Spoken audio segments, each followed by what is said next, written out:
വിശുദ്ധ യോഹന്നാൻ്റെ സുവിശേഷം 13-ാം അധ്യായം 1 മുതൽ 15 വരെയുള്ള തിരുവചന ഭാഗത്ത് ഈശോ തൻ്റെ ശിഷ്യന്മാരുടെ കാൽ കഴുകിയ സംഭവം എല്ലാവർക്കും മാതൃകയാകുന്ന ഒരു അനുഭവമാണ്.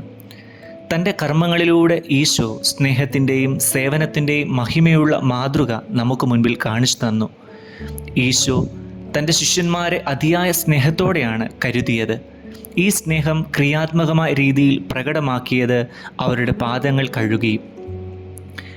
സ്നേഹം ഒരു സേവനം കൂടിയാണ് എന്നതാണ് ഈശോ ഈ ശുശ്രൂഷയിലൂടെ നമ്മെ പഠിപ്പിക്കുക. നാം മറ്റുള്ളവരെ സ്നേഹിക്കുകയും അവരുടെ ആവശ്യങ്ങൾക്കനുസരിച്ച് എപ്പോഴും യഥാർത്ഥ കൈത്താങ്ങായി കൂടെ നിൽക്കുകയും ചെയ്യണം. ഈശോ താഴ്മയോടെ ശിഷ്യന്മാരുടെ കാൽ കഴുകിയത് ഒരു ശുശ്രൂഷകൻ്റെ മനസ്സും മനോഭാവവും എങ്ങനെ കാണിക്കാമെന്നതിൻ്റെ ഉദാഹരണമാണ്. ലോകത്തിൽ നമുക്ക് ലഭിക്കുന്ന ഓരോ അവസരത്തിലും ഒരു സേവകൻ്റെ മനോഭാവത്തോടെ മറ്റുള്ളവരെ ശുശ്രൂഷിക്കുവാനും നമ്മളുടെ സേവനം മറ്റുള്ളവരുടെ ജീവിതത്തിൽ ഒരു മാറ്റം കൊണ്ടുവരുവാനും തക്കവിധം ശക്തമായി മാറണം. ഈശോയുടെ കാൽ കഴുകൽ അനുഭവം നമ്മളിൽ എല്ലാം പ്രവർത്തിക്കുവാനുള്ള ഒരു ആഹ്വാനമാണ്.